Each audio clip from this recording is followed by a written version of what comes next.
welcome to the 76th episode. Is it actually the 76th? No.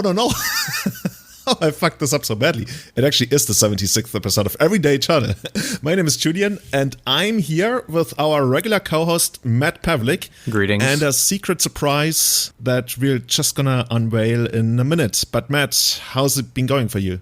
I've been doing well. Coronavirus is taking over, and we're fighting the good fight to try and beat it back, and we're winning-ish.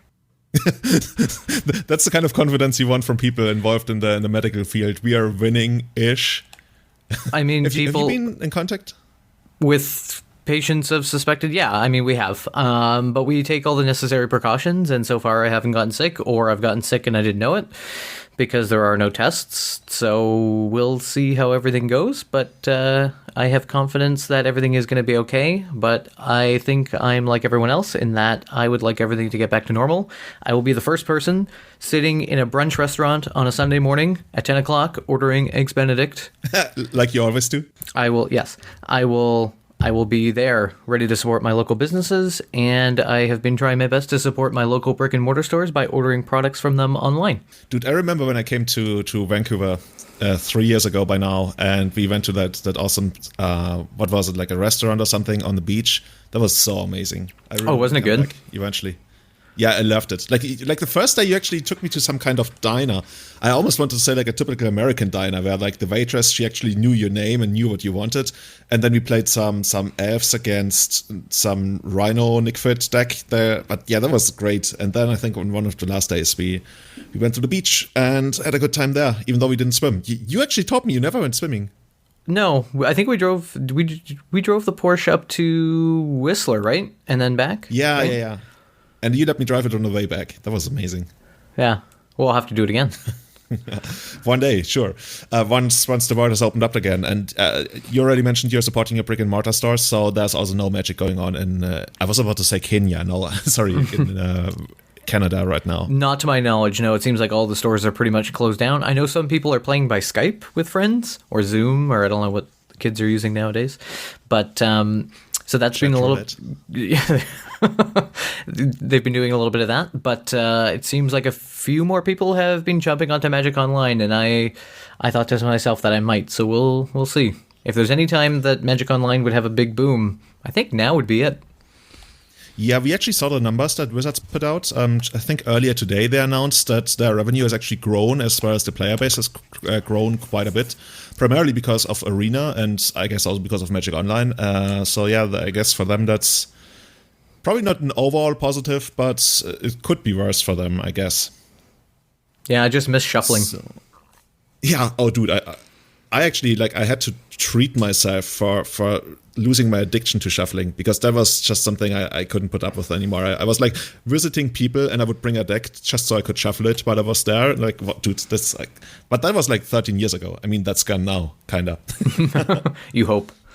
And speaking of Magic Online, a lot of us are still playing Magic Online, but a lot of us also don't get to play Magic Online. So in wanting to always present you a fresh take on what the metagame is like, what's going on in Magic, we decided to add a new host to Everyday Channel. We still have Aragon, who couldn't make it tonight, but also now introducing to you a man who's got a special name from Scotland. His name is of early Christian origin because the dove was a symbol of purity, peace, and the Holy Spirit. I present to you Callum Whitefaces Smith as our new co-host on Everyday Channel. Hey Callum, how's it going? How does it feel to be the symbol of purity and peace? Yeah, thank you very much for having me as a permanent host.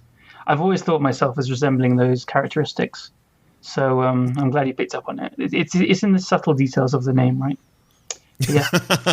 And for our viewers who have no idea who the fuck you are, including myself, tell us a little bit about yourself. So yeah, I'm 29 from London, England, and Single, yeah, ready, waiting just for you.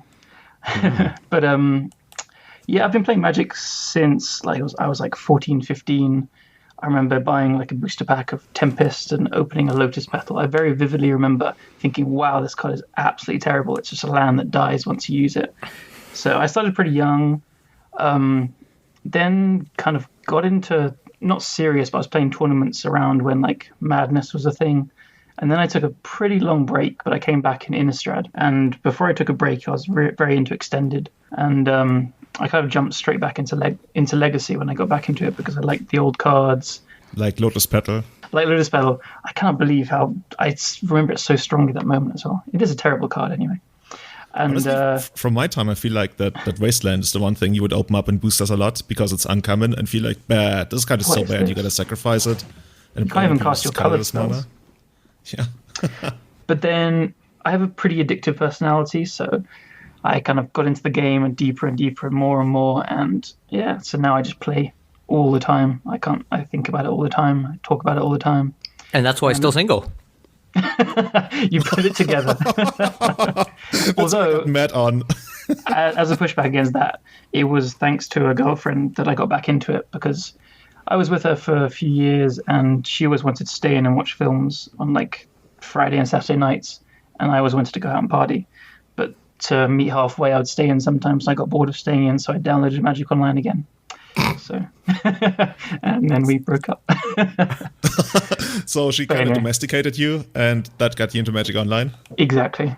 She had no idea what she was getting into when she said that. No, God, no, absolutely no idea. It was the worst thing that's ever happened to me. Or the best, I'd say. Awesome, man. But that's actually also like a major reason I wanted to have you on, not only because like you're a great guy, like we've met each other like several times by now. Yeah. Like to me, you are one of the driving forces when it comes to innovation on Magic Online. Like I guess we can talk about a couple of the decks that you've been working on in the past, but overall, like I feel when there's something new coming up these days, I always feel like, oh my God, that's probably like Callum who has been involved in that. And like to be on the, I want to say like the cutting edge of what's going on in Magic Online. I think that's why I'm so happy that we got you as an additional host to the show now, so we can like stay closer to what's going on there. Yeah, totally. I mean, it's not like a purposeful thing that I don't always try and make decks on purpose. I get bored of decks very easily. I jump between things, and if there's nothing new or exciting that kind of piques my interest, then I kind of start making up my own things. And I do look at like metagames and like the best performing decks and think, okay, what is the best card or single strategy to attack that? And then start building from there. So yeah, my mind is like always thinking about the format and always thinking about new cards and always thinking about these things. So it kind of feels like it comes quite naturally. And I promise you, there's a lot of failed experiments as well. Like I don't have time to play everything, but I make a lot of decks and kind of just map them out and build them on Magic Online and just goldfish sometimes and think, but yeah, every now and then some work out. Like on the last cast, we talked about the Titan Dryad deck. I think it's still doing some results and stuff. So like sometimes they build themselves a lot of the time, but some decks are harder to build. So it's also what I enjoy most about the game. I like playing, I like doing well in events, but really I don't consider myself a super competitive player. I like building new decks and doing weird, cool things. Oh, okay. So, Callum, you know what I always find fascinating? I've known you as a Miracles guy, right?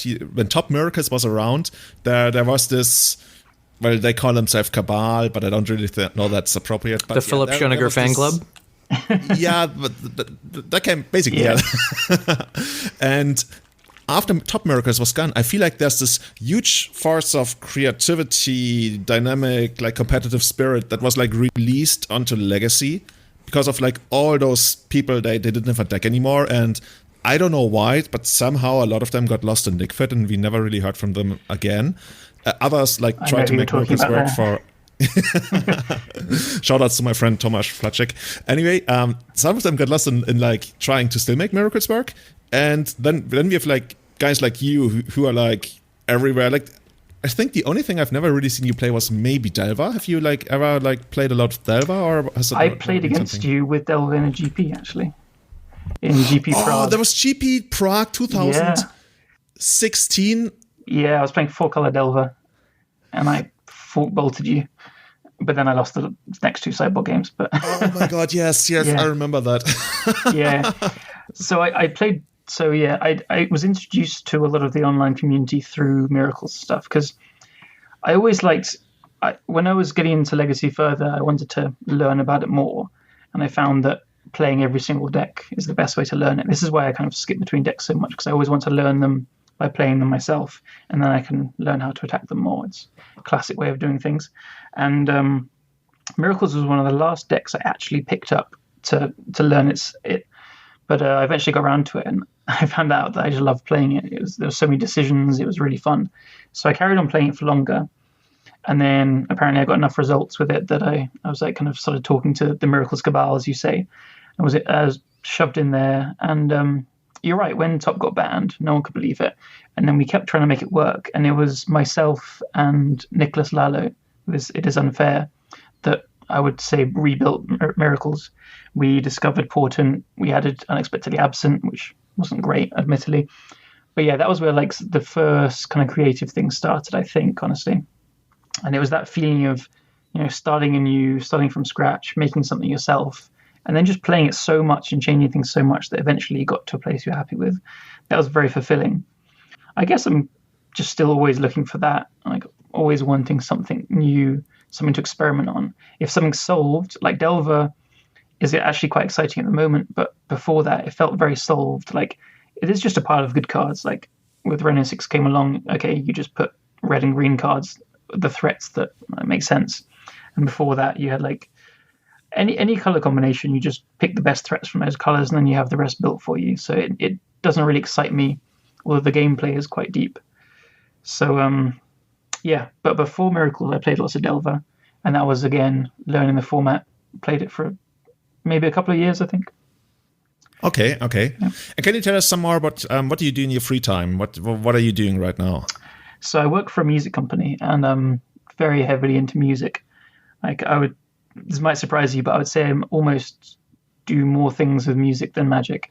Like, I go to, well, obviously not at the moment, but I'd usually go to about 3 or 4 gigs per week.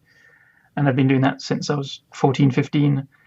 I'm always going out on the weekends and stuff, and I'm always listening to music constantly, even at work, just music. So yeah, that's what I do. Even during Magic matches, you got your headphones on, you're like listening to music. Your opponent can't communicate with you. You just like shake your head when something's not resolving.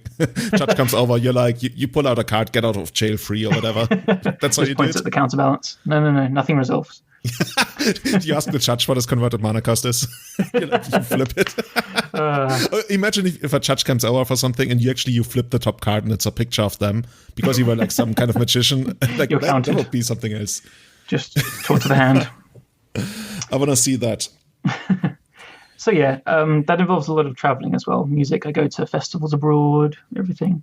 So actually, between going to like GPs and MKMs and stuff, and then festivals for music, it's pretty full on, I'll admit. So it can be a little bit draining, but overall, both of them, I love it. So keeping at it. And do you also break the metagaming music? you also make music, right? You like attend gigs? I play in a band. We toured Europe last year, and we have a new album coming out pretty soon, as soon as this COVID situation is over. So yeah, pretty active there as well. Awesome.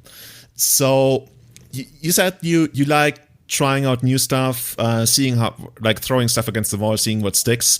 And I would guess you'd be pretty excited for what's going on in the metagame right now, because ever since Companions were introduced, I want to say this has been like one of the biggest things. Like, I've been playing Legacy since 2005, 6-ish, and this has been like one of the biggest changes ever. Like, I don't even want to call it a change because everybody feels like, okay, this is just like a period and it's surely gonna go away again.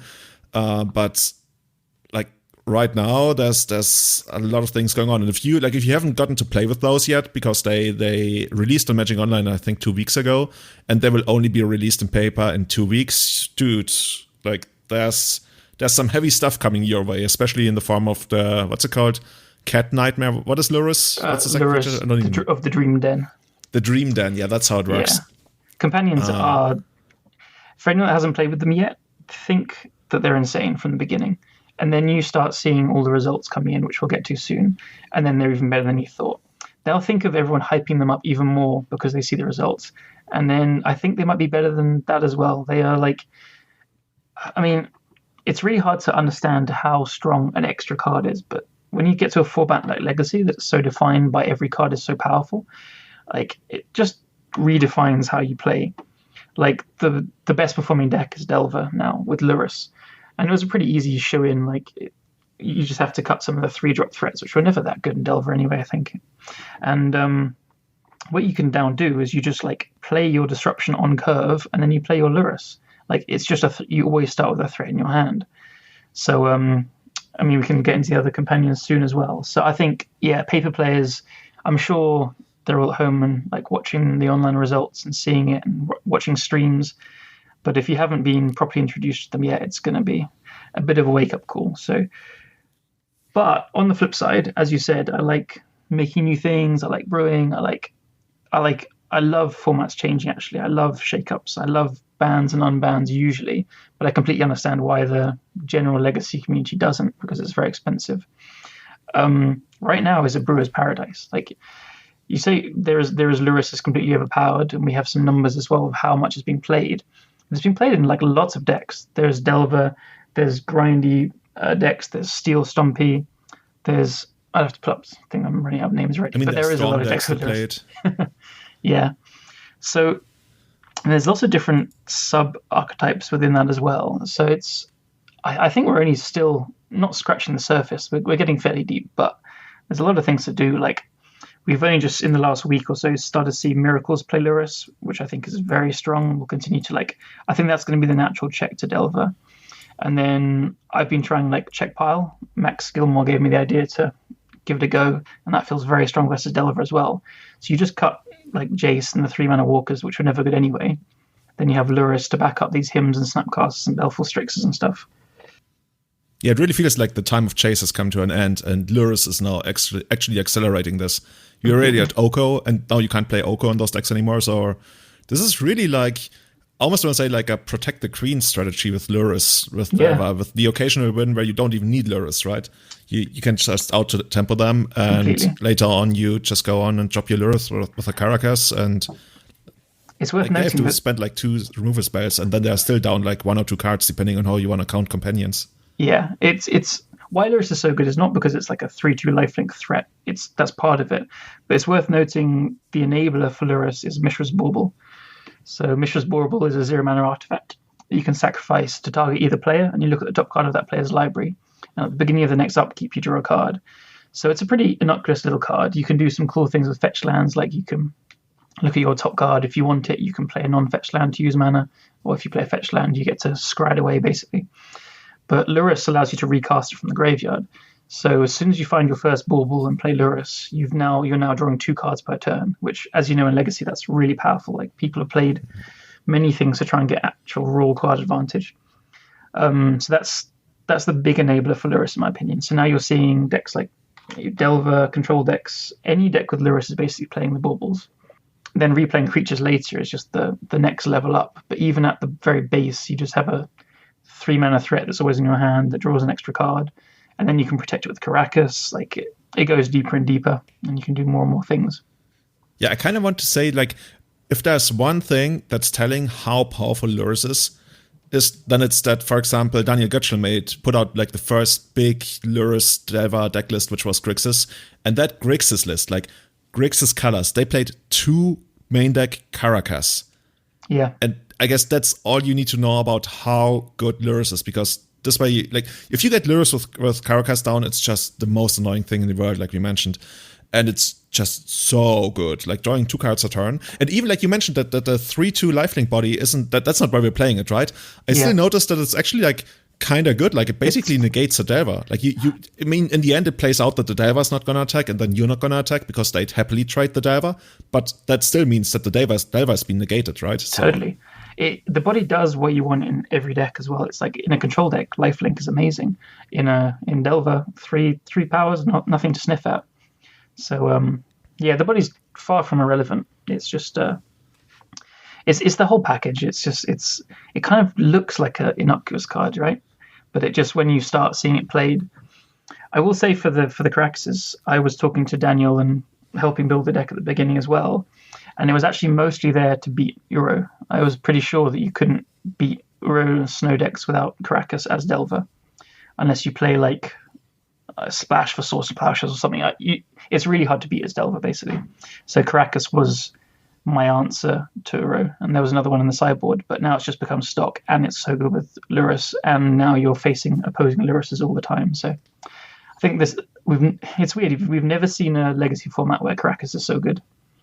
Yeah, there's also Gerudo, right? The big Demon Kraken. That if you go turn 1 Caracas, I guess we can talk about the deck in a bit, but that's also like a really big incentive to play Caracas. Yeah, it's just amazing right now. So yeah, that's Lurrus for you. It has put Delver, I want to say, almost in the mid-range category, right? Like previously, the way you would beat Delver was to eventually run them out of cards, because Delver wouldn't have any kind of card advantage, and then the mid-game you could just beat them. But now it's like Delver's drawing 2 cards a turn in a Lightning Bolt or a Swords to Plowshares, depending on whether you play Jeskai or Grixis, is still a Lightning Bolt or a Swords to Plowshares. So the deck can actually grind you out pretty well if you don't have a way to beat Lurrus. It's even better than that. It's got this grindy mid-range potential, as you say, but you don't have 3-drops in your deck, so you can have these double Delver draws, and your whole deck is just cheap spells, so you can completely Delver people as well. It's the best of both worlds. Yeah, that's what people were also saying right when Lurrus was spoiled, and that's also part of the deck building philosophy now. You don't need that many haymakers anymore. Like Delver is fine, but like the big zombie fish, for example, would be like a big thing, or True Name Nemesis. Now you always have your haymaker in your opening hand, and that's your 8th card in hand for almost no cost. Like depending on which deck you play, it might be a cost that you can't play like CMC 3 or higher for your permanents, but for Delver, this is the dream. Like you have like your thing that keeps you going in the mid game while still having the possibility to have those broken early game draws. And now Delver like flips even more, I guess. I mean that's a minor thing, but it's also there. Like it's just so many tiny things. Yeah, everything adds up. So it's no surprise that we actually see Grixis Delver at the top of the metagame right now. I ran the numbers for the first 4 Legacy challenges that have been played ever since. And we have Grixis Delver at 20% of the metagame right now, which is absolutely insane. I remember when we were talking about Delver being like 9% or something.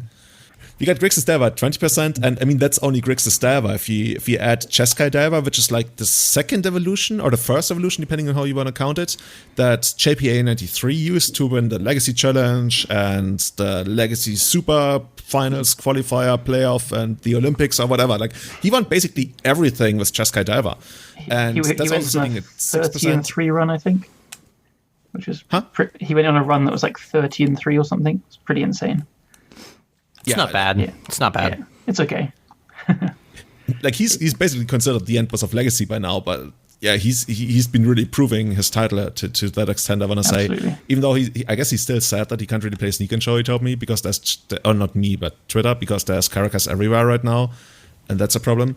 But yeah, like Grixis Delver, Jeskai Delver, like I've played both. I have put leaks with both on YouTube, and I actually felt like Jeskai Delver was even better.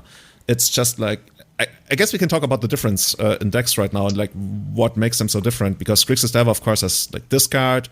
Jeskai Delver has Swords to Plowshares, and super interestingly to me, like Meddling Mage, which has like become a main deck card for it now. That's another reason why Sneak and Show is struggling a lot. But yeah, I think Jeskai is the second evolution. Is this the second deck? Like it's the evolution from Grixis. Grixis Delver was the level 1. Because you need to play white or black for Lurrus, obviously.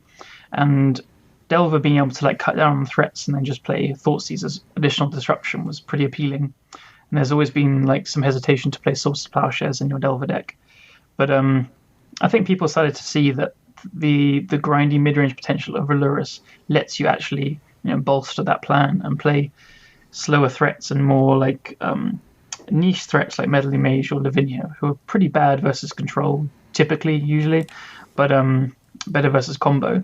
But that people are realizing that Lurrus is so strong that grinding other decks out, you can make these small sacrifices to shore up combo. So I think, and Swords to Plowshares is really key in the mirrors, because obviously Lurrus recasts stuff from the graveyard. So if you bolt or fatal push a Dreadful Arcanist, that's going to later get Lurrus back at some point, and so you start to see the exile clause really relevant.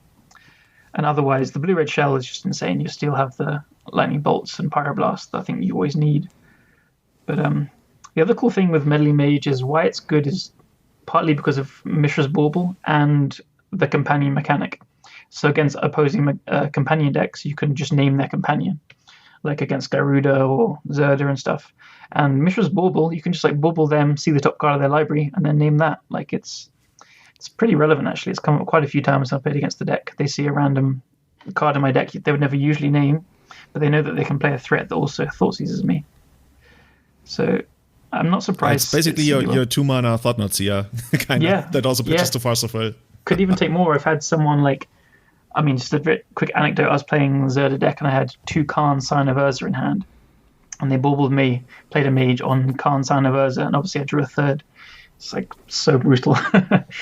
But, imagine if you have 2 of them in hand and they bobble. Yeah, like basically what happened to you, right? Exactly. And they bobble you and they name it, and you're like, "Fuck, this can only mean one thing." It's like, oh my god. It's exactly the same as when someone like thought seizes you or Cabal therapies you on one turn and sees another card, and then you top deck another one of the card they're obviously going to name next.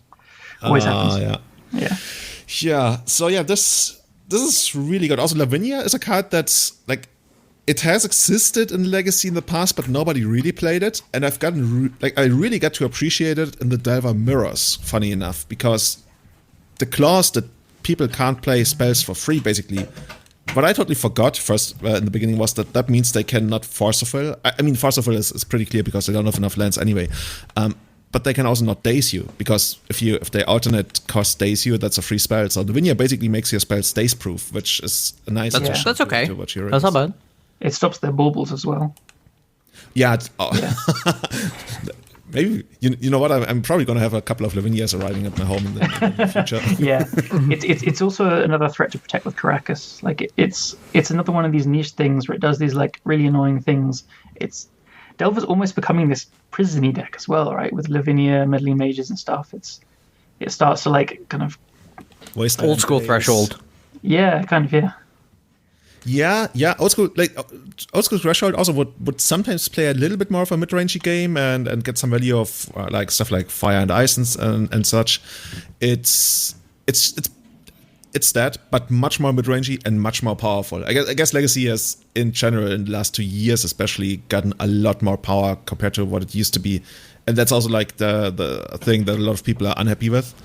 But I think Lures puts it over the top. I also ran the numbers, for example, on how many companions are being played, and thus far it looks like I think 70% of decks have been playing Lures. Actually, I got it over here. Yeah, companions have been played in 70% of the top 32 decks of the last 4 challenges, and Lures is by far the most played companion.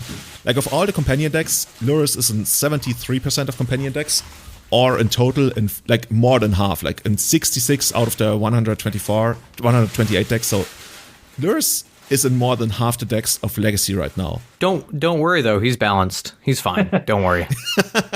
These numbers are just absolutely unreal.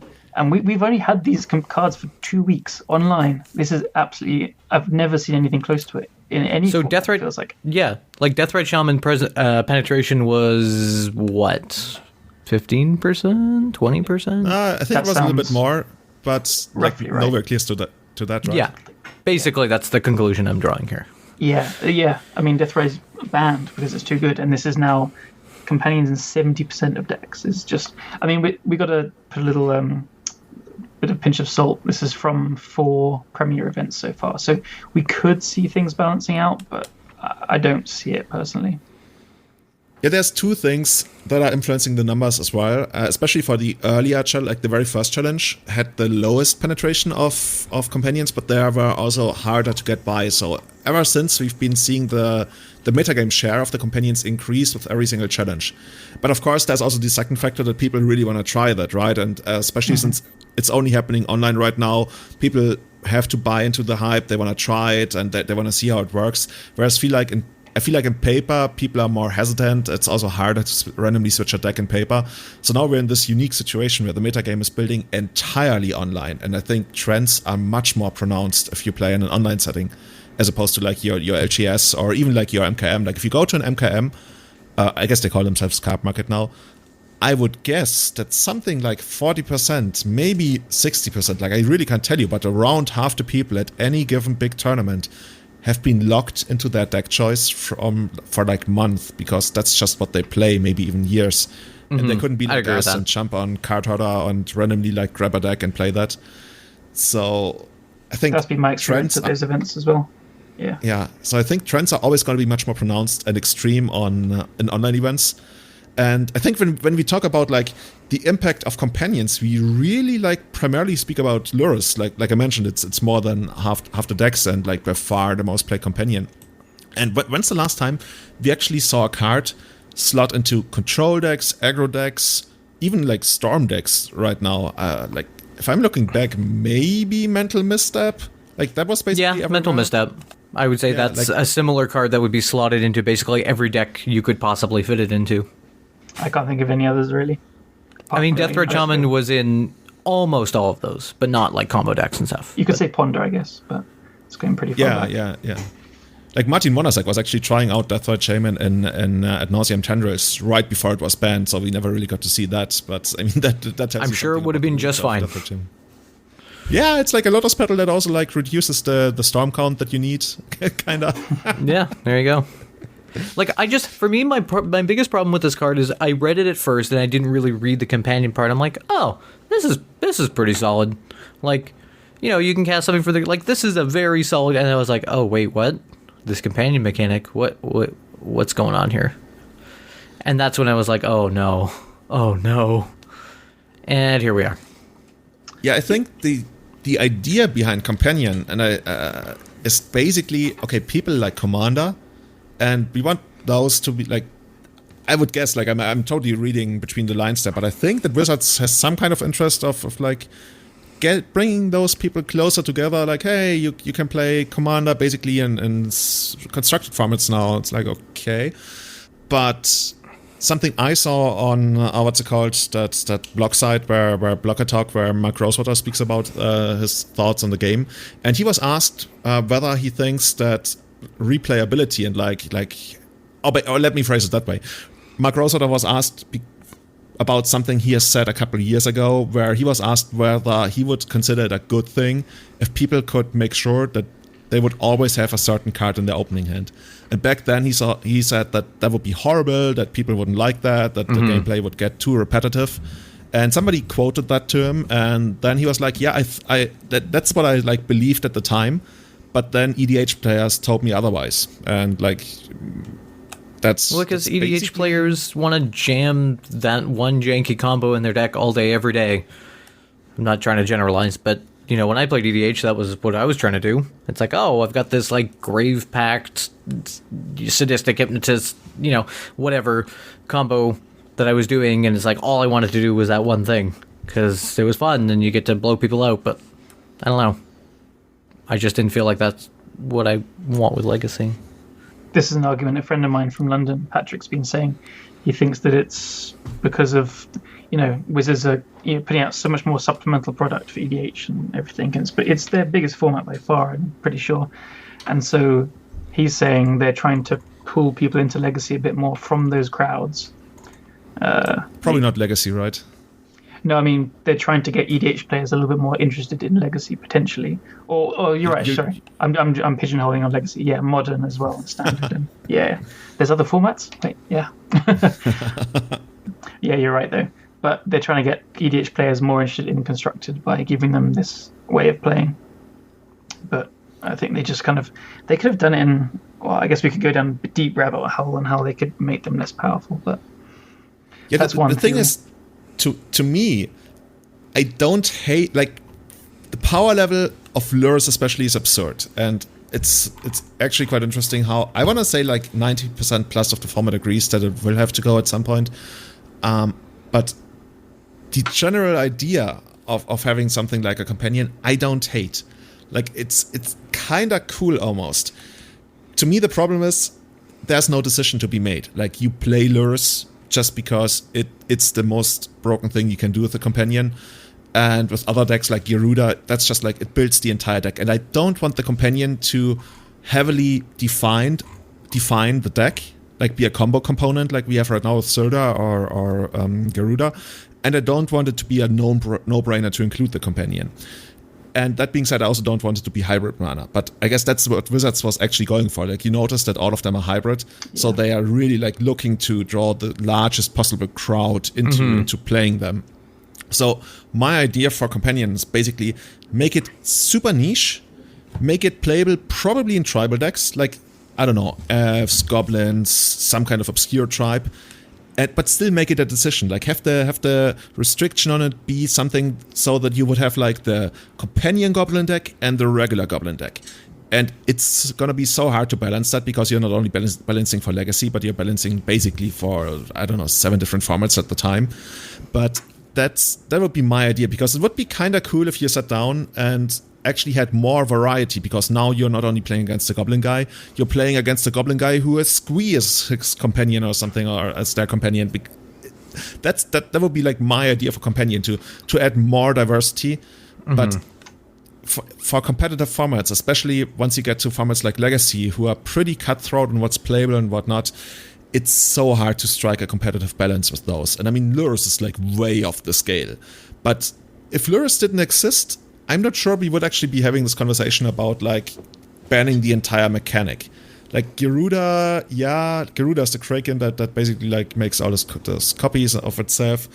But I think we would still be more talking about individual cards that might be annoying. I could be wrong, but I feel like the impact of Lurrus has been so intense and so strong that it almost overshadows most of the other things that's going on. Like, from the top of my head, there's like Lurrus, Zirda, Garuda, and then what? I guess Yorion, the Sky Snake, that makes everybody play horrible decks. Yeah, that's the thing.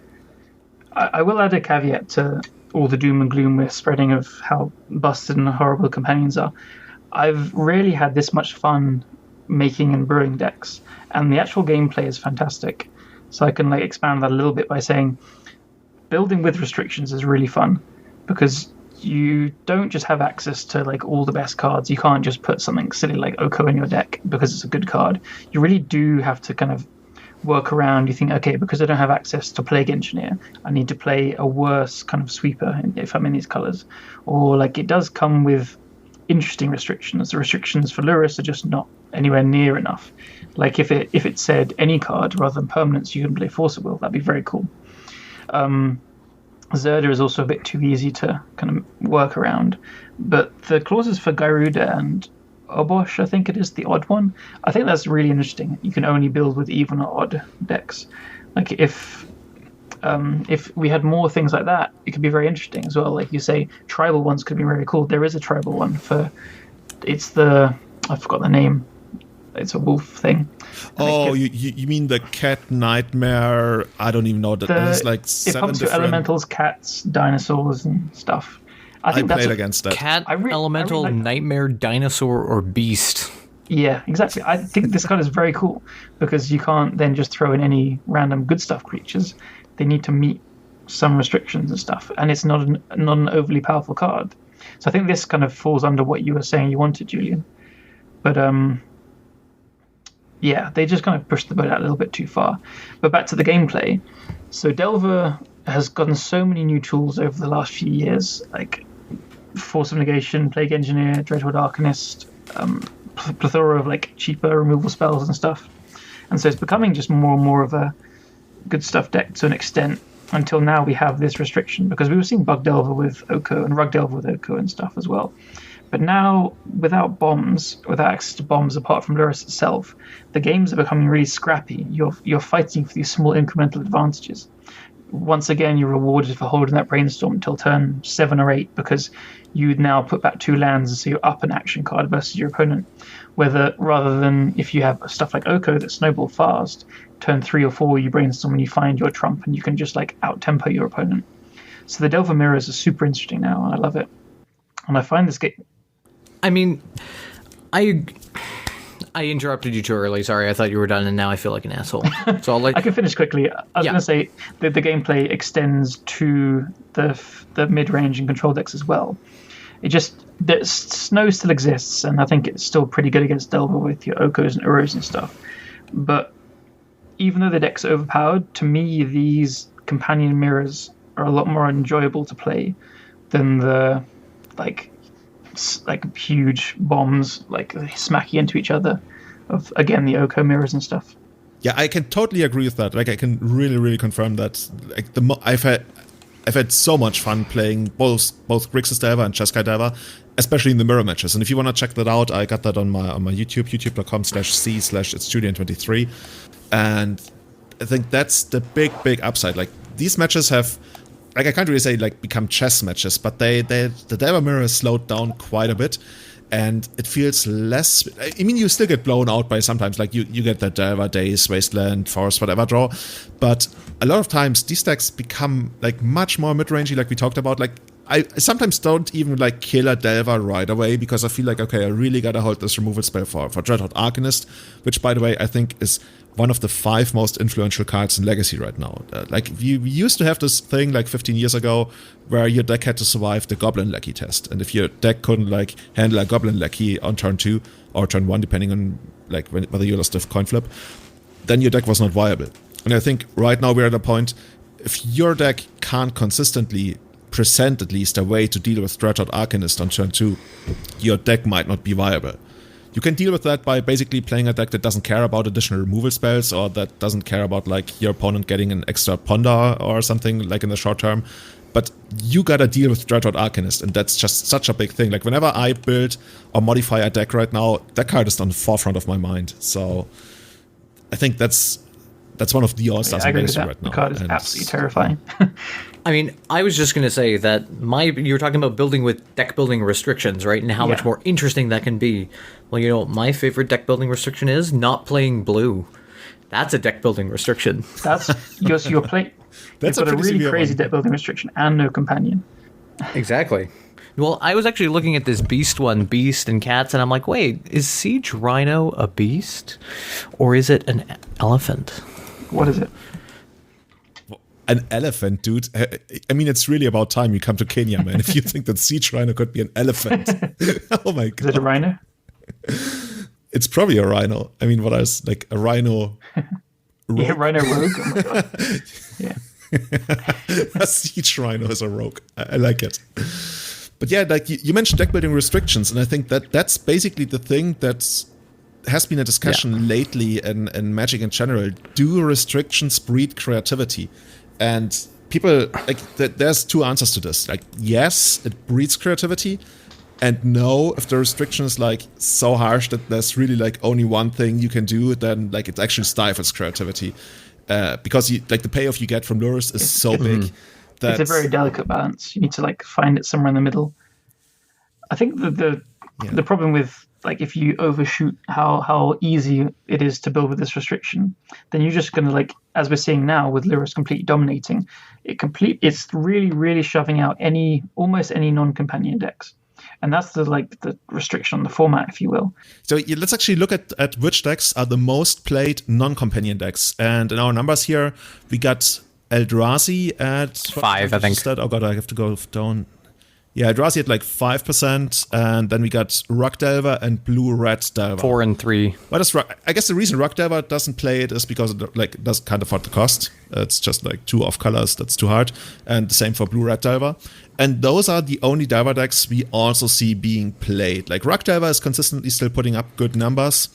And I think part of that is that Tarmogoyf is actually like the biggest thing happening in Legacy right now. And there's, at least in the Delver mirrors, there's like few things to actually stop it outside of Glyph is great. Swords to Plowshares. Which I think Jeskai has 2 Swords to Plowshares generally in the main deck so far. Maybe the other 2 in the sideboard.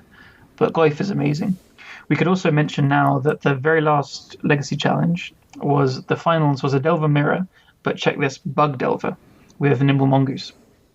So this was Bob Huang versus I can't remember the name of the player, but someone that plays Delver all the time. See if we got it. But I know they're a very, very strong Delver player. So both of these players have identified that these Delver mirrors aren't defined by bombs. They're defined by grinding through removal, which is lightning bolts and Swords to Plowshares, and come to the conclusion that Nimble Mongoose is loose again. Sorry to say that, I have to. But Nimble Mongoose is just fantastic. Like, a 3/3 matches up against the Meddling Mages and the Lavinias, all these 2/2s. Like, it trades with Lurus, it trades with the Delver, but outside of that, they have, like, these decks have engineered explosives as well as an answer that's very mana intensive and slow. And so they were playing Stifle as well. So I think both Bob and this other player very, very wisely recognized that this is another way to kind of one up the Delver mirrors. And this was on Sunday, so the last legacy event we have results from. Yeah. So we could definitely see more. I mean, and it's not happening anymore that people play like a 1 black mana 5/5 zombie fish that will basically stonewall your Nimble Mongoose and make it look stupid. Like being a 3/3 or having Tarmogoyf is like the biggest thing going on in the format right now. And especially Mongoose, you mentioned how you're looking to blank the removal spells. A friend of mine played against Bob in the challenge, and he also mentioned that he basically died against Mongoose with like 2 or 3 removal spells in hand, which technically in a Delver mirror would be amazing, right? You can just like take out that stuff, land your own dude or something. But if you just keep taking damage of the Mongoose, which is basically untouchable, like the worst thing that could happen if it trades for, I guess, Lurus, which is like you'd be happy to see. This is your trade, one-drop right? trading with their bomb. It's like, yeah. So I think there's a good chance we actually see Bug Delver start to rise to the top because, as you say, Tarmogoyf is amazing as well, and both players even, I believe, had Stifle as well. Like they're really, really going under. And I wouldn't be surprised if this deck like incorporates a Loam or 2, and even like maybe the old school John Alexander tech of Ghost Quarter or 2. Like there's very few basic lands outside of the control decks, so I could see them morphing into this Mongoose control deck in the mirrors, because the Jeskai mirror is actually coming down to decking a lot of the time, which is fascinating. Yeah. Oh, has it? I've played a couple of leagues with it, and I noticed that it's like I think I pride myself at playing very, very fast. Like I think let's not get into that. I think I do that. So anyway, I noticed that on Magic Online, I've had much more games come down to like barely timing out, like either player, sometimes even myself, than used to be before, because like the games went for so much. They're very, longer. very scrappy. Like both decks just have more removal than threats, even with Lurus like rebuying some of them. So seen it. What you're saying then is that Archive Trap or Hedron Crab are going to be the next tech. Oh my god, you can like Hedron Crab, rebuy it with Lurus again, keep going. Yeah. You had me at hello. You get like 2 Hedron Crabs down, and you get a fetch land, and you basically mill them for. Guess what I'm building?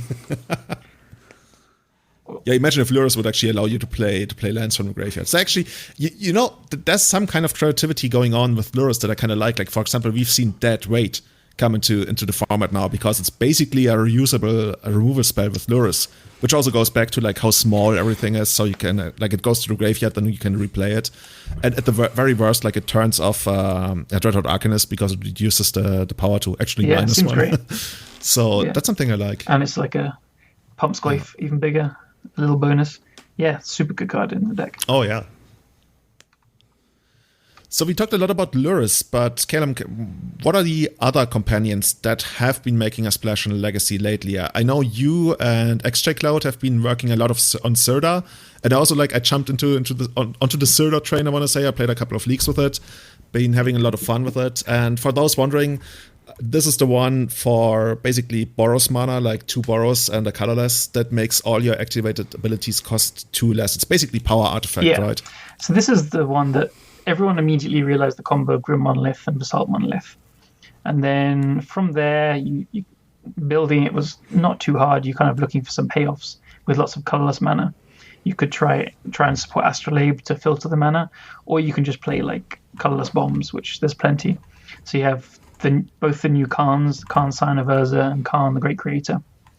Staff of Domination? That's seen some play as well, yeah. So the combo is you get Zirda down and you tap a monolith for 3 mana, and then either 2 or mana, depending on which monolith, you can untap it. So both of them create infinite mana. So with infinite mana, you obviously have Walking Ballista. It's the best mana sink. It's the best mana sink in the rest of the non-combo games. But some people are playing like 4 Ballistas in the main deck, and then Khan the Great Creator is another payoff because you can -2 it to get either a Ballista or Staff of Domination. There's also, I always forget the name of the card, like Servo Foundry or something.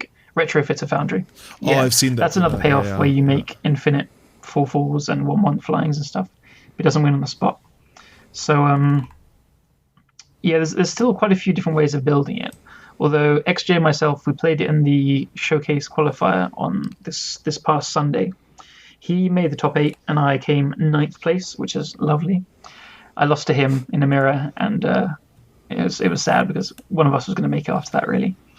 But Yeah, we've been speaking about it the last 2 weeks, and we went pretty deep. We were trying a lot of different things, a lot of different colors, and ultimately we ended up on just brown in the main deck.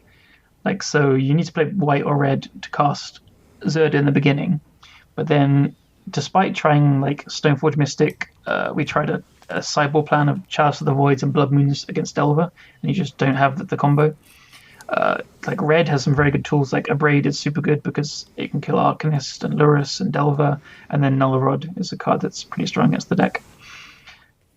And Collect Roof as well, exactly, yeah. But ultimately... That's what I lost to, because I also played the deck in the Legacy Challenge. And I got blown out in 3 straight matches by Null Rod, because that card was just everywhere. My feelings on Null Rod for the deck is... Currently Null Rod is not being played as much as it could be, because all the Lurrus decks are playing Baubles and stuff. So we're not seeing Null Rod be played too much. You just got pretty unlucky to play against 3 of them. Oof is around. I'm playing... I think white in the sideboard for Source of Passion is good, so you bring that in against any Oof decks. So you do have an out to it, but you need to find that, obviously. But if Null Rod was like decided to be played more, I would move off the deck. I think it's a good thing to have kept in check. But back to the building of the deck. We both played white basically for sideboard Source of Powers, and that's it. There was another idea with Stoneforge Mystic. You can get Diviner's Wand, which is a equipment, and it has a mana sink where equipped creature gets 4 mana you can pay to draw a card. And so you draw a deck and play blisters. But currently the deck feels pretty absurd. It can win on turn 1, like not too hard, maybe like 5 to 10% of the time. It plays a 4-drop on turn 1, I'd probably guess around 40-ish% of the time, like either Karns or a Mystic Forge. And it wins on turn 2 a lot, if unchecked. So it feels like if your opponent doesn't have a Force of Will, you're playing almost a different format. It's almost like Vintage-esque.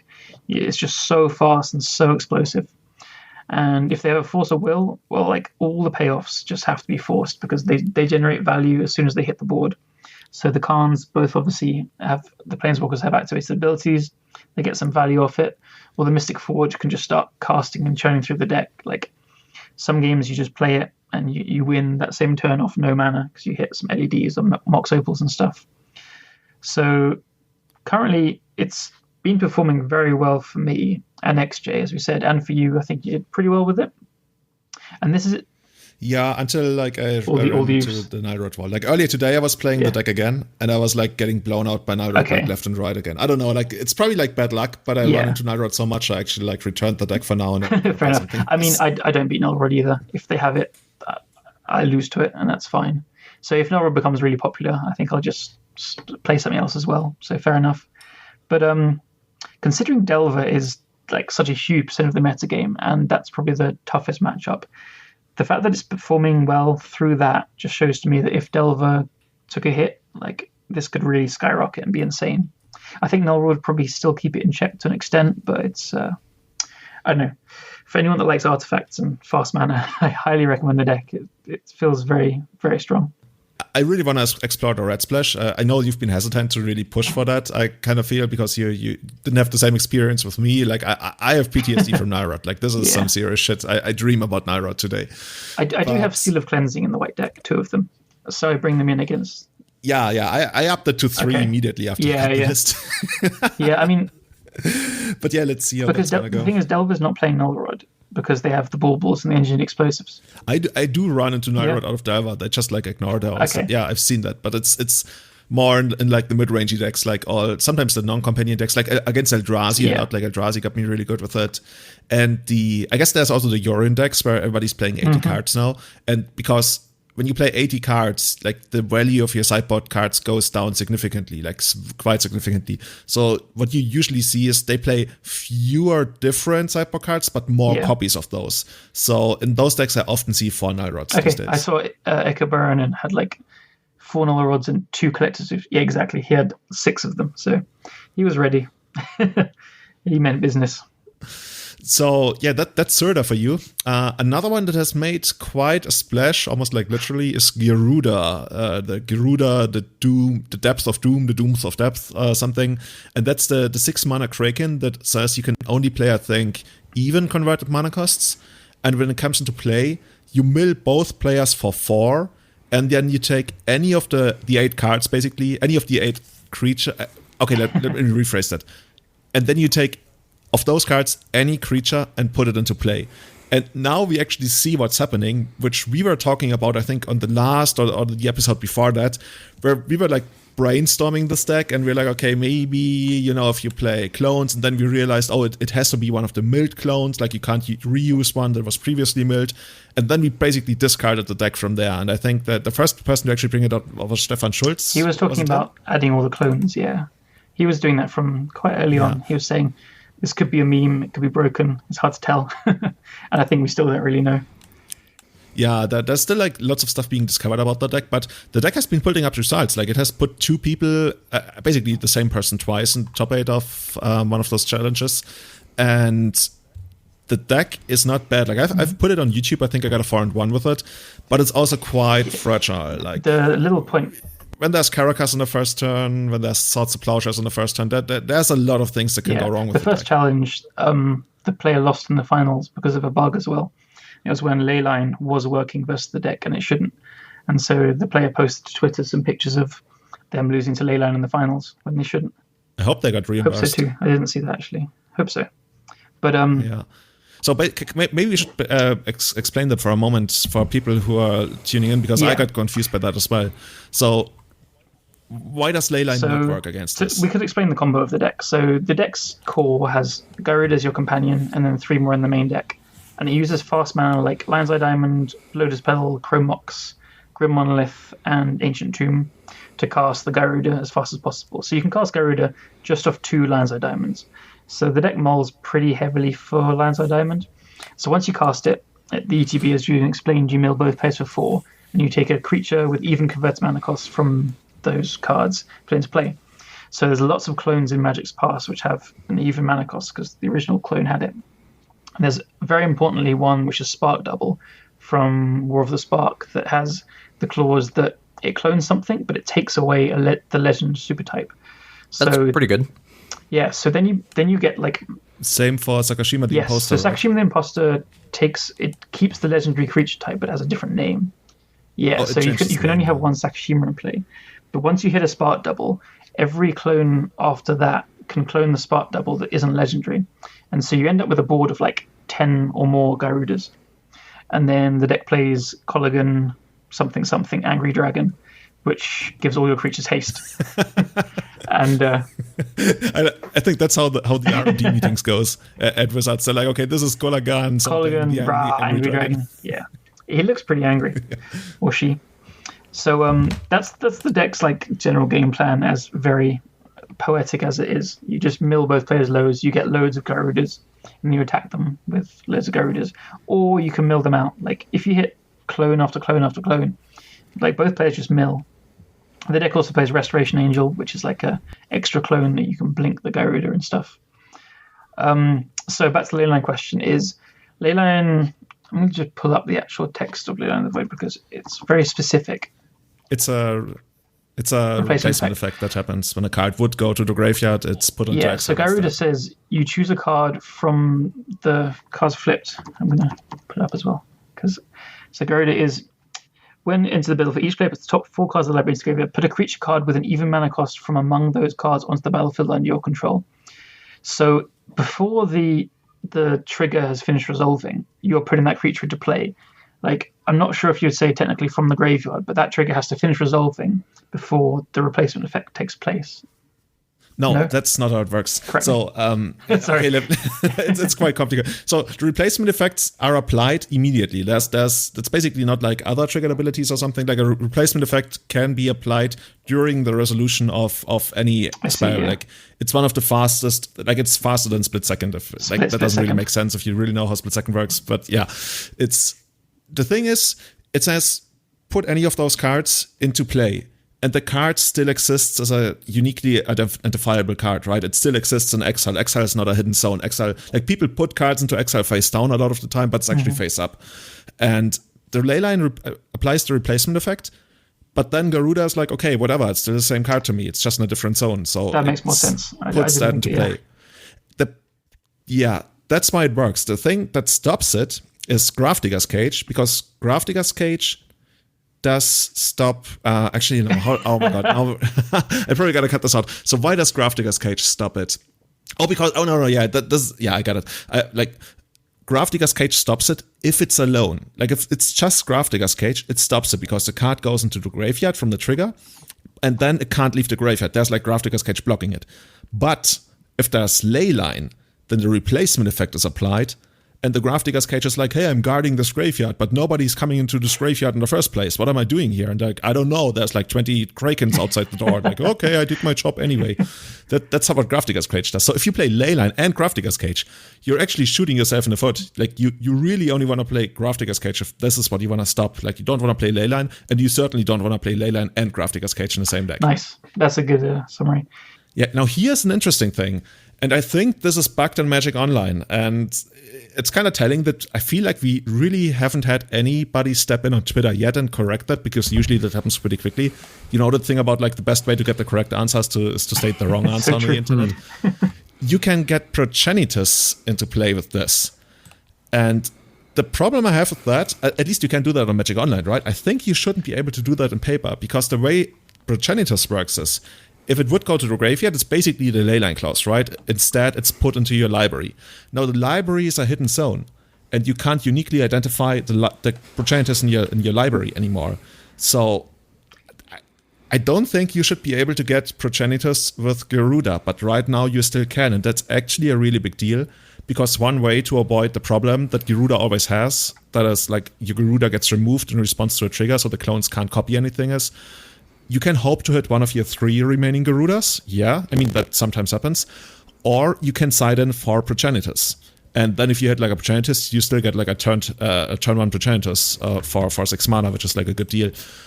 So I don't think that should work, but it does work. And maybe once this podcast comes out in like 2 days, we'll eventually have like a proper explanation for why it should work. But I've only like seen some stuff on Facebook where judges were talking about how it shouldn't work, and like my intuition about this is also that it shouldn't work. It sounds like it shouldn't work to me as well. But I saw people talking about this and ran away because it sounds too complicated. But yeah, your reasoning sounds right about the hidden zone of the library. But yeah, let's try and find out. Like put it in the show notes after. Yeah, I guess we will. So I mean, what's more interesting to me right now is where do you rate Garuda in the way it's currently built, right? There's still like so many innovations coming into Garuda. There's Thought-Knot Seer, which is like being played right now, because that's another way to sometimes just like out-temper your opponent, but also take away their removal spells so you can protect Garuda. Do you think the deck is like has legs? I think so. I still can't really make up my mind about it. It's very powerful. I mean, it's a deck that can win on turn 1.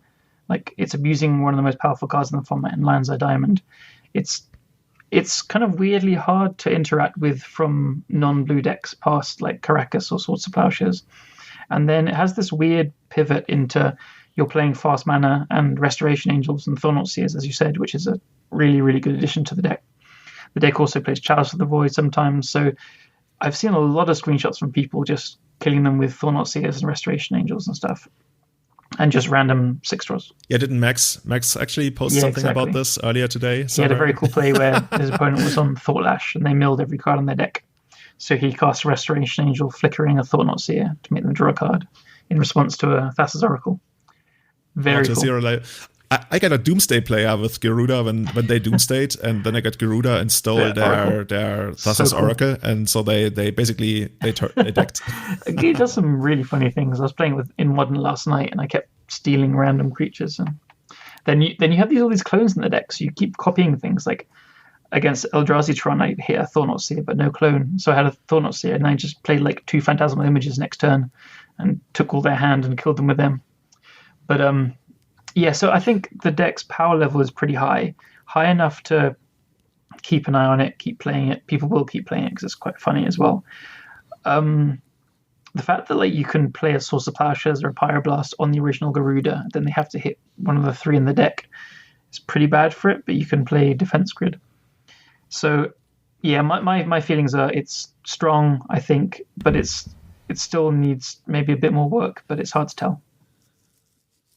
Yeah, my problem with the deck is, like I was trying to customize it as well, especially once we like started discussing Thoughtnots here. You have so few slots that you can really work with. There's like the 3 or 4 slots that are the defense grids or Thoughtnots CS, and then there's really not much else because you like the most successful list thus far, the one that put the same guy twice into the top 8. They played 22 clones, and then you play your like I don't know 18 to 20 lands or something or 16 lands. It doesn't matter. And I think yeah. I mean, the list that Max had sent me had like 20 clones, and then sometimes you even take out 2 clones after sideboarding because you just gotta make room.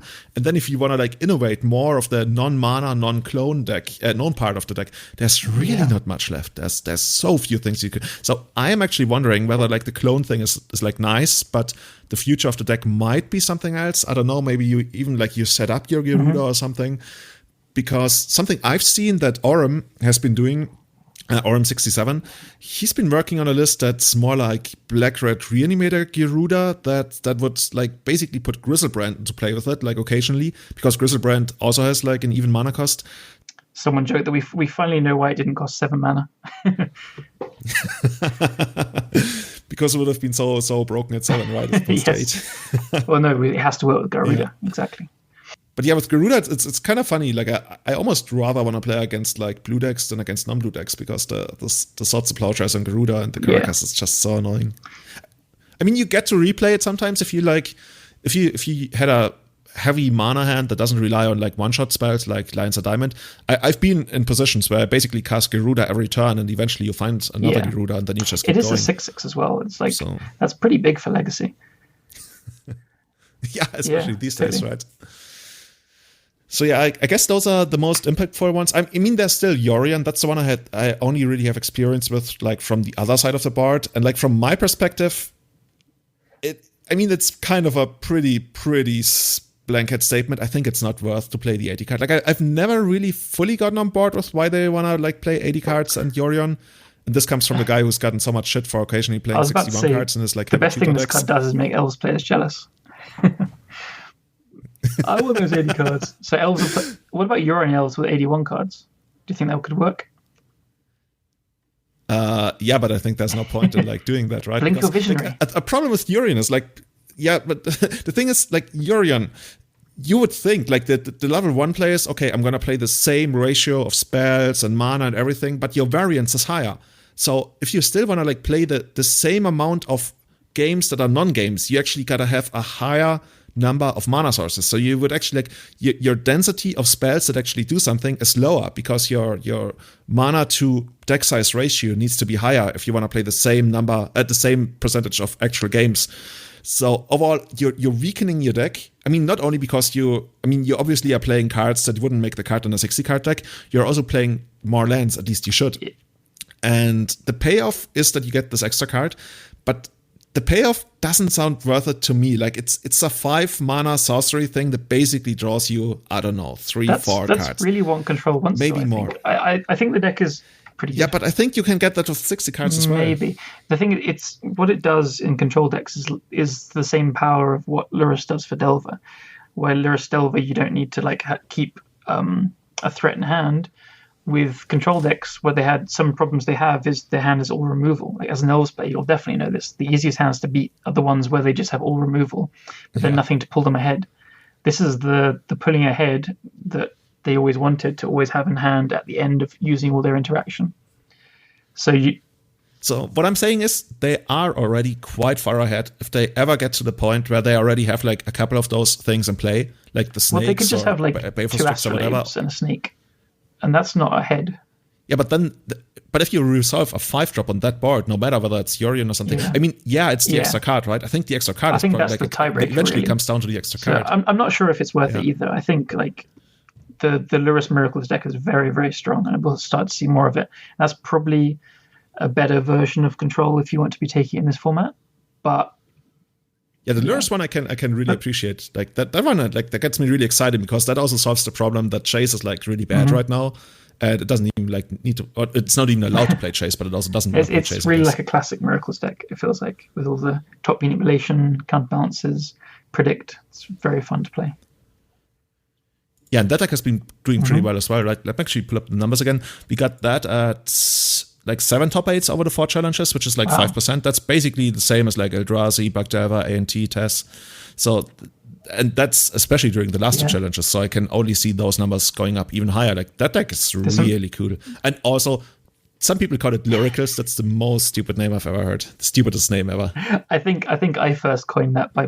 Okay, you're out, dude. Where's the door? We can change it. What do you prefer, like Meowicals? That's way worse. We're gonna leave that to the crowd. Like let the people decide, unless they pick Lyricals. Come on. My stay in Eternal Weekend has been fun. I'll see you guys next time. Yeah, that's been doing really well. So I hope we're gonna see more of that, because like, for as much as I hate the actual card Terminus, I think Miracles without top is actually like a pretty cool deck to have in the format, because it really like gives you that kind of play style that we used to have, where you play like aggro or mid-range decks. Like, I mean, aggro decks are really terrible against it. I mean, there's a reason like we don't really have very good aggro decks in the format anymore, unless they're uninteractive like Eldrazi. But yeah, it gives you that classic thing that we used to have, where you play like your mid-range deck against, I want to say like Landstill or anything. Like, to me, playing an aggro or mid-range deck against a control deck is probably the highest form of art that we have in Legacy, or generally Eternal Magic right now, because it's such a delicate balance to strike, and you gotta identify when the control deck is weak and stuff, and when you commit or when you should not commit, or that's just like, that's what you get from playing against Miracles. And that's why I've always been saying, ever since Top was banned, playing against Miracles is one of the most interesting, coolest things we have in Legacy. So yeah, I'm happy that we got that around. So yeah, this week we got a listener question coming from Sean Dewey from our Discord that you can get into by supporting us on patreon.com/everydayeternal, which helps me like produce and run the show. So thanks a lot for everybody in that. We really appreciate all your support that you've been giving us for, I think, almost 1.5 years by now. So thank you so much for that. Sean is asking, I think the question is actually pretty interesting, because depending on what the answer is going to be, it might also illustrate how powerful Lyricus is, whatever. This is basically how you speak when you're drunk, right? I know something about that. If you could play 1 Black Lotus in your Legacy deck, but it plays like normal, so without a companion, would you play that over a 1-of Lurrus as your companion if you were forced to pick between the two? So basically, you get to play any Legacy deck without a companion, and you have a 1-of Black Lotus in it that you might draw, or you play a Legacy deck without Black Lotus, but you have Lurrus as your companion. Which one would you pick? I would pick the Lurrus. I think it's, to pick the Black Lotus, I think you'd need to have a deck with like tutors to find it fast and easily and then abuse it. But I think it's more telling to the strength of the actual mechanic companion plus power level of Lurrus that I would definitely pick the Lurrus. Yeah, I think I would also like pick the Lurrus, and I think it's not even like anywhere close. Like, if you give me 2 Black Lotus, I would actually start thinking like there's probably some broken stuff you could do, and like at 3, I would definitely. The question made me look at it and read it for like a good minute, thinking, okay, obviously Black Lotus is broken. Wow, you can do so many things, and then it's like, yeah, but you don't just get it. It's such a huge thing. Like Lurrus, yeah. I think it after thinking about it for a minute or two, it was pretty clear to me. Yeah, I was thinking maybe like reshape, so you basically pay like 2 blue I thought to of reshape exactly or something, well, and then set up for a big. Or a transmute artifact. I actually have like 12 copies of it here. Yeah, but that one's really expensive.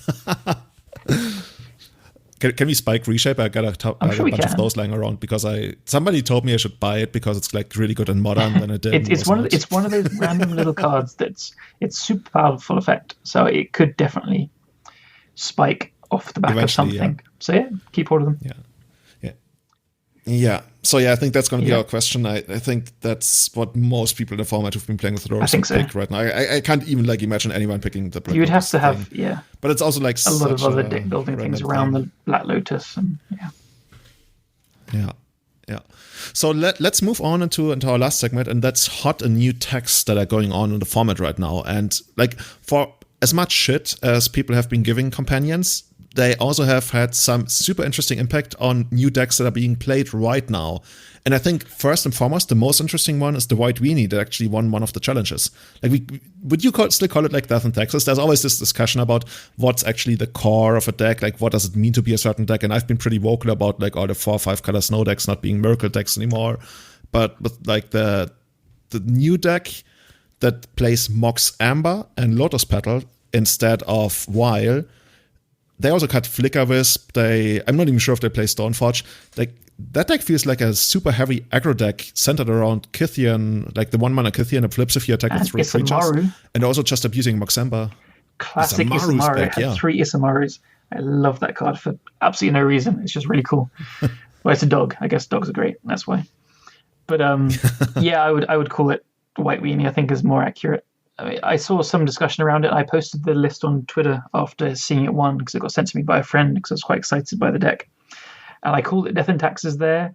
And then I saw some discussion on Reddit from a few people. And I think Death and Taxes is much more on the control-y side because you said, does it play Stoneforge Mystic? And it can't play Battle Skull or Swords or Fire and Ice and stuff. So I think it didn't. So it's definitely beat downy. But it's really taking advantage of Delver being so good. So it has Leon and Arbiter and 4 Ghost Quarters as well. So it's a heavy, like, mana denial deck, which Death and Taxes kind of was with Richard and Port, but this is like supercharging it and turning up the speed of it with Lotus Petal, and turn 1 Leon and Arbiters can just completely win games.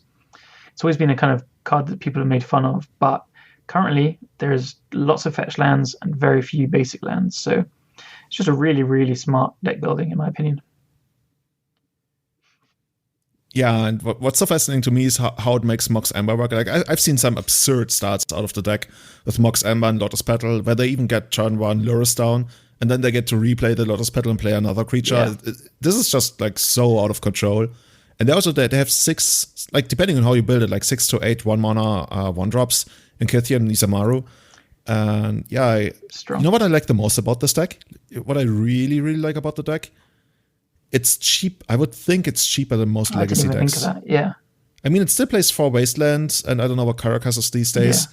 But other than that, it's like Mox Amber really like expensive. €10 roughly-ish. Yeah.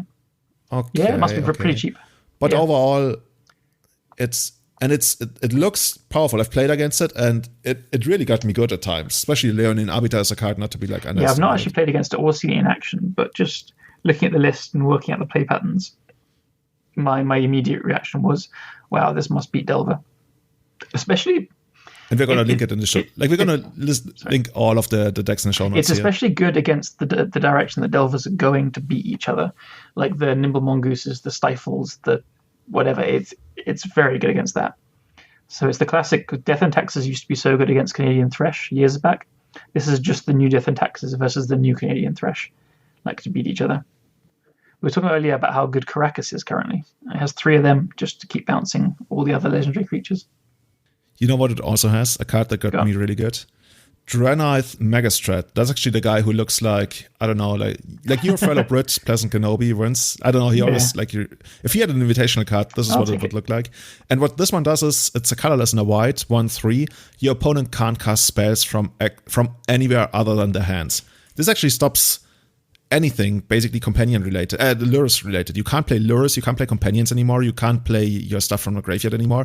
This card is so fucking annoying. I really can't describe how annoying this card. I played with against Gyruda. Like, this entirely shuts off Gyruda, unless you, I guess, get Gyruda from your hand, which doesn't happen that often. It's hard to do without LED.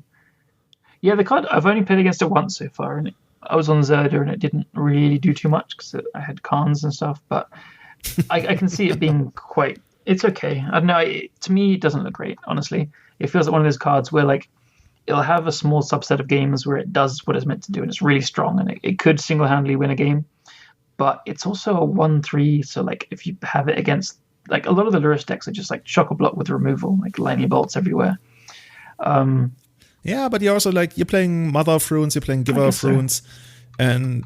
I mean, there's also other stuff you want to get, like Thalia really want to get rid of. I guess you have Caracas, but that also gets Wasteland. That's like, the deck is just annoying. So I can see the Magistrate in this deck, actually. You make a good point.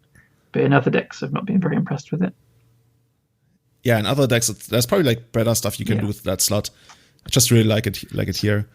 Something else I noticed is that I guess Eddie Samura is known as the godfather of humans. At least that's basically like, you know how certain decks have certain people, like the go-to people, which doesn't like mean they're the best or anything. Like, people always have me as like the go-to guy for elves, and I sometimes feel it's like they're overdoing it. But yeah, Eddie is like very well known for humans as well. And he also recently started playing Lotus Petal over While, and when I asked him, he just said that like While is too slow. Like this, and that doesn't cut it for humans anymore, which honestly like makes me wonder whether humans is good enough in the first place, because like the violent actions were somewhat of a big part of the deck because you could pull some really cool stuff with it. Yeah, I think it can be. He's obviously like lowered the curve because you have to because of Luris, so like no more recruiters and stuff like that. But I think he's got the right idea to build the deck because he's going to play humans whether it's good or not, right? So I think he's like, it's a very good idea to rebuild it in this same vein. Like he saw that D&T, if you want to call it that, like took these strides to become faster, to like be in tune with the format and take advantage of such strong cards like Luris. And so he correctly identified that. I think he said he 5-0'd the first league already as well. So smart deck building.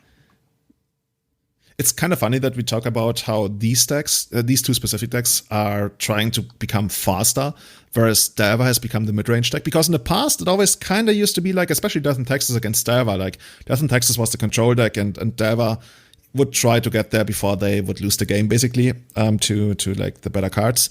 And now it almost feels like when I'm playing Jeskai Delver, like I feel like I'm the control deck against this kind of deck, and I will eventually grind them out, and I just gotta weather the storm and make it to turn 6 or something when my better engine, or my almost want to say, will shine. Yeah.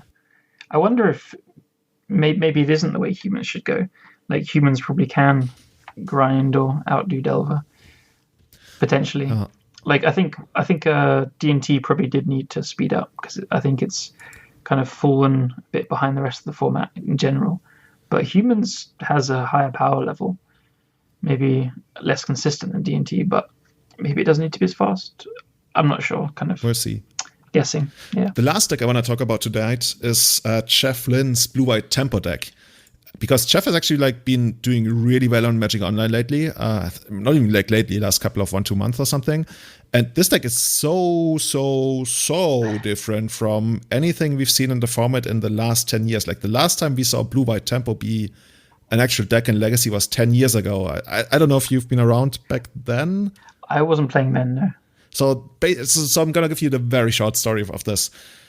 There was a thread on the source, and it's called Blue-White Tempo. And you go into it and it had all these weird cards like Weathered Wayfarer and Knight of the White Orchid. I think they used to play even more of those. And Waxing Strings, and they only played like 2 Ether Wilds because they never wanted to draw a second one. Jotun Grunt was like a Legacy mainstay, and I sometimes wonder whether it's going to come back. But yeah, actually maybe it should. It's a 4/4 that takes away lure stuff. Oh my god, we just broke the format. But yeah, so this was the format. And this thread was kind of a shit show, like one of the biggest shit shows in the history of the source. Like there's Thunder Bluff, where they basically made a fake deck and like people really bought into it. That like, yeah, Minotaur Tribal. Is it Anubi Grunt? But yeah, the Blue-White Tempo deck was legit. But those guys, and I didn't know, like Jeff was one of those 2 guys. I don't remember their exact nicknames, but like, I only much later learned that Jeff is actually one of those guys. Fathom Sea is another card. Yeah, Fathom Sea is a card. Okay, I guess we gotta explain what that one does. That's a morph, and you can unmorph it for I think 2, like a blue and a colorless, and return 2 islands to your hand, and then draw 2 cards or something. Is that how it works? Yeah, I don't even remember. Yeah, it's Gush. Point. Yeah, it's basically Gush. Yeah, and like those guys, they got so much shit for the deck. But back then, like we didn't really post that much online results. Like I never really knew how good the deck really was. But now we see Jeff putting up like huge numbers with this deck, like top 8ing every other tournament. It can't be understated how insane he is. He's top 8'd like 3 or 4 PTQs recently with his Esper Vial deck, which is only him playing and doing well with. And then he played this list in the Super Qualifier last Thursday and in the playoff on Sunday. So he top 8'd the playoff, lost in the semis with this blue-white deck. And I can't remember if he top 8'd the Super Qualifier on Thursday because Magic Online hasn't posted those results, which is sad. But I think he did very well as well. So yeah, it's completely. I don't think anyone else could build something like this, but it's very harkens back to the old Blue-White Temple list. I looked them up because I was interested. So he's got like we should read out the deck, I guess, because it's got like a main deck Cataclysm. It's just crazy. And he has Luris's companion as well. So he's backing everything up with Daisies and Force of Wills. And there's so many little synergies I was looking at while going through the deck. Like, there's things which, like, Weathered Wayfarer with fetch lands is really cute because you can fetch and hold priority, activate the Wayfarer with the fetch ability on the stack when you have less lands. Fathom Seer with Cataclysm is like... Maybe we should quickly mention what Wayfarer does. Wayfarer basically means it's a white 1-drop, and you can activate it for a white and tap it, and search your library for any land card and put it into your hand, but you can only activate it when you have fewer lands than your opponent in play. So, like Callum mentioned, you would basically crack a fetch land, hold priority, activate it, so, because like for this short moment you'd have fewer lands. And like there's also like synergies like days. When you get to days, you get to use basically you're trading tempo for card advantage with it. And also the Fathom Seer and like returning lands. And then this is just such a good Cataclysm deck, right? Because you keep returning these lands, and so you Cataclysm, and then you have all these lands in your hand. You can start playing again. I wonder if we ever dazed his own Cataclysm just to have the extra land and then paid for it. I mean, also you can wasteland your opponent, and in response to the wasteland, activate the Wayfarer. This deck. I gotta play this deck as well. And then now he has obviously Lurrus to rebuy everything as well. Yeah, and Ventress Gargoyle is like the 4/5 flying for 2 mana that can, I think, only attack or block when something happens. I don't remember. Like your graveyard needs to be a certain size. It can only attack if you have 7 cards in your graveyard or more, and it can't block unless you have 4 or more cards in your hand. So it's just more synergies. So you put cards in the graveyard because you're playing Brainstorm and Mishra's Bauble and like Dazes and whatever. So getting to attack is a little bit harder, I think. But having 4 or more cards in hand, dude, imagine you have a Fathom Seer morphed and your opponent has no idea what's going on. And they attack with their Delver of Secrets because, you've got a Ventress Gargoyle that can't block. And then you just flip it up. You've got 2 lands and 2 new cards in your hand and it blocks. I think Ventress Gargoyle is, outside of this deck, I've always think it's a really bad card, and I've seen people try it in Delver and stuff, and it looks terrible to me. But this is a deck that could actually take advantage of it because you are meeting the clauses like with pretty good consistency, and it's just a good cheap finisher that you can play with Lurrus. Like, it also taps to mill both players for 1, so you mill both players, and then you get more things to recast with Lurrus as well. So it's again Jeff's mind is something else. He's very different to most people. I would put him as one of the most experimental. Like when you speak to him about the deck, right? He has thoughts. There's so much to learn. He has thoughts. Yeah. That's a good way to put it. He is so deep on this. So I wonder whether we're going to see more of this. It takes a certain mind to play this deck because this is really something else, and this is like I can't say a huge part of the history of Legacy, but a very, maybe one of the most underexplored parts in the history of Legacy. Like Blue-White Tempo has always been this thing that people didn't really touch because it had also this bad reputation from the thread back then, and then it basically disappeared for 10 years, and now here it is again. I'm going to go and read this thread after we've done recording. It sounds amazing. But when I got back into Legacy around Innistrad, I had heard of Blue-White Tempo when I was like kind of getting into things. It was definitely a known quantity as far as I could tell. So it's pretty cool that it's back. Nimble Mongoose is back. Blue-White Tempo is back. We're just going back to 2011, 12-ish. Sign me up. Sign me up, really.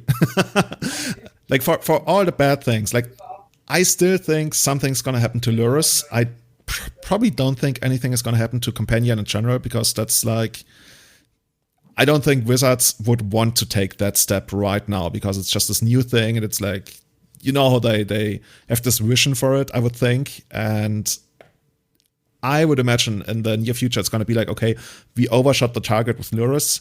That's probably going to be gone in basically every format almost. And then we'll see from there, because I don't really see them banning, for example, LED or Mishra's Bauble. Like there's been thoughts floating around on Twitter lately, but like Wizards probably knows better than to ban LED and Legacy. That's that's a few basically. I'd be devastated if they did. It's a huge part. That's like if you restricted Workshop and Vintage. Yeah, I'd be less devastated about that, but I'm not as invested in that. It's kind of a joke. But I would hate to see like a pillar of the format take any kind of hit. Like even like Mishra's Bauble is not a pillar of the format by any stretch of the means, but even that, it's kind of like it plays a role in Mox Opal decks and stuff. Like it has stuff. Lurrus has contributed to good gameplay and good deck building, but at the cost of a lot of other decks. Like it's a pretty high cost, and I think I agree with you that I'm sure it will be banned at some point. It's just too much for Legacy to handle, really. But something cool you can do with Lurus that I noticed, for example, Newton, who just won the Legacy of is it the Legacy qualifier? Showcase qualifier with elves, and he's done the most interesting thing with any companion yet. This is insane. I love because he's actually like playing Lurus in the sideboard of the elf deck, which obviously like you can't reveal it because you play Kratos Behemoth, and that's just too expensive. But now there's like two scenarios. One scenario, like I've picked up the deck afterwards as well, just to get a feel for it again, because like the Reclaimer version is quite different from the regular Elves version. And now you can do two things.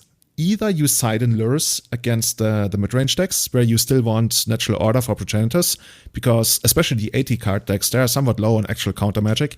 And then when you bring in 4 Thoughtseizes, it's even harder for them to ever get like a force to connect to a Natural Order. So you just have this as an additional mid-range tool. And as such, it's actually pretty good. Like if you get Lurus down and rebuy Spire with Symbiote, that's already like pretty good for you, even if you end up losing Lurus. Or you go the full companion route, because against Delver, especially on the draw, you often side out all your natural orders and your targets, because it's never really it's so hard to make it work. And now you actually use Lurus as a companion, because now you don't have all these expensive drops anymore. Now you can actually reveal Lurus at the beginning of the game. And that does cost you. I mean, not only because you side out the cards, but also because your opponent knows that you sided out Kratom of Behemoth. They know that you probably can't kill them on this turn. You still can put yourself in a really good position, because you still have like all your removal spells. And that's just something I really like about this Lurus, because against Delver, the 3-2 body with lifelink, we talked about it earlier, is more relevant for elves. Like I talk about elves sometimes. Like if you watch, like barely anybody watches all my VODs, right? But I sometimes talk about, I wish we had more life gain in elves, and bam, now we got this as well. Yeah. And it's able to rebuy all the stuff from the graveyard. I think that this is definitely in my top like 3 coolest things I've seen people do with companions. Maybe even the best one. I've seen people try and work out ways to have it in the sideboard and only like board into it and stuff, but it makes so much sense here, because especially as you are boarding out these natural orders already against Delver, and it's such a good card against Delver as well. Yes, fantastic, just genius. So really, really cool. Yeah. So I wonder how many other things that's do. What you get from companions. Yeah, it is. There's positives. We're just going to see if they outweigh the negatives. Yeah. So I guess Lurus will be fixed, or rather, like I think if they just changed it to cards in your deck have to be 2 or less. Cards in your deck, yeah. So something else that has been floating around is where people are basically saying you can exchange any card in your opening hand for your companion. So you don't get the advantage of the +1. That would be very fixed as well. Yeah, I mean that's basically a power level errata. I don't think that'd be very good. Doesn't really go well. I don't think they'd be very good then, or maybe just good enough to play a bit. But I think that they wouldn't be very. It's also interesting because it basically fixes Garuda, right? Because then you can't LED it That's anymore. True. Yeah. I think, yeah. So let's see what Wizards is going to be up to with this. I hope there's going to be change, because for as much as I especially enjoy the Delver mirrors right now and the new stuff that has been introduced, I still think there needs to be changes, but I kind of want it to carry on for I don't want to be too negative about it, because I strongly believe that like the way Legacy is looking right now and it's being played is gonna change in the short run, but it's hard to tell. Yeah. I guess we're gonna leave it at that. I do want it to carry on, but for the gameplay, as we said, it'd be fun to keep playing for a bit and see if more ideas like Newton's idea with Lurus comes out. Like there could be so many like little hidden things of how to build and sideboard with the companions that I like to discover. But eventually, like slogging through the control decks and the Delver decks after months of this might be a bit too much. Yeah, I guess we're going to leave with that. It's also going to be interesting once the companions release in paper. I guess people don't really get to play them in most places in the world right now. But that's going to... I don't know. If it's going to be as bad as people are making it, and I mean, I'm part of like giving companions a bad rep right now, but if that happens in paper as well, I think that the pushback against them will be even greater. But maybe it's really just Lurus. I think the paper pushback will be even more because people like playing with their older decks. Yeah, that's a good point. Anyway, I think with that, we are going to call it a day now. Callum, are you going to make more music today? Actually, I do have my guitar next to me. No, I think I'm gonna play some drafts. I'm in the mood. But actually, I'm gonna play some of Newton's Elves as well because I just love this idea of Lurus sideboard. So yeah. Awesome. Good luck with that. So yeah, actually, I can't even say thanks for coming on the show. You're part of the team now. You're like in the team now. Yeah. Still, thanks for making the time tonight. So if you want to support the show, you can do that in many different ways. First of all, just let us know how you like the show. Let us know in the comments on Reddit, on Twitter. I guess that's it. Send us a letter. Just spread the word about Everyday Eternal. We are at EternalMTG on Twitter. Or leave a review on iTunes. Like if you leave an iTunes review with like a 5-star review, you make it so that if anybody like comes to Legacy and they're like, oh, Legacy podcast, bam, there you got it. Everyday Eternal. Okay, let me check out that. So you can help out that way. Or if you want to help support the running of the show or anything that's associated with that, you can also head to patreon.com/everydayeternal and become a subscriber for our podcast. Is it called a Patreon of our podcast? We call it. So if that's something you want to do, we really, really appreciate it. And with that, I want to give shout-outs to some of our most loyal patrons. On the Eternal Witness tier, Matt Nams, Valerio, James Slack, and Victor Bernans. As well as on our Grizzlebrand top tier, Baju Butt, Scott Monroe, Kulish SDA, and Jeremy Gates. Thank you so much for that. And Callum, where can people find you on the internets? On Twitter, I am Whitefaces MTG. And otherwise, my name is Callum Smith. You can probably see me around on Facebook groups and stuff. And obviously on Magic Walking Online. Through London, eating fish and chips. Yeah. Always. That's all we eat here. But also Magic Online, I'm Whitefaces there, so you'll probably run into me playing some Legacy there. Awesome, man. So with that, we're going to call it a day. I hope you guys are going to stay safe and enjoy. Like, honestly, to me, I almost don't dare to say it, but I kind of been enjoying the last month where everything has been slowed down a lot. Like, there's other stresses like existential dread, just a little thing, job-related stuff like, oh my god, what's gonna come next? But overall, like the way everything has slowed down and stuff has become more. I don't know. Like when I go into the supermarket now, like rarely, I'm much more okay. I need this, and this. Like not considerate, but more focused. I don't know how I would want to call it. I know what you mean, but I can't find the word either. But yeah, that's basically what's been happening to me, and I feel like I've been enjoying that quite a lot. I think I've been talking about that. There was an article by a German newspaper, like a really big German newspaper, and for a couple of years they've basically been asking their readers every single day online how they feel, like how's your day going. And ever since the lockdown has started in Germany in like late March, the thing has gone up like significantly. Like people have you could say there's some selection bias. Maybe there's new people coming in to answer these questions who are generally more happy for like some outside reason. But yeah, it was so different that I noticed it. I don't know how you've been. Yeah, feeling. I'm actually getting through it. Like I'm working though, so I work Monday to Friday still. Because in this music company, everyone else is working from home apart from me and one other tech guy, and we go into the office at different times. So I'm really, really happy I'm able to work. So I get out of the house, cycle to and from work every day. So I think without that, I might be suffering a bit more from it. So I consider myself quite lucky to be able to do that. But otherwise, yeah, I'm actually enjoying not having the social pressure of going out and seeing people for a bit. It sounds very first world problem, right? But yeah. That reminds me of the story you told at the beginning of your ex-girlfriend. She was like, "Hey, you shouldn't be going out. You should just like stay home and discover Magic Online." Yeah, I don't know. Okay, so with that, have a great time. Thank you, and see you again next time for the next Everyday Channel. Thank you. Bye. All right, thanks for listening this week, and we'll see you all next time.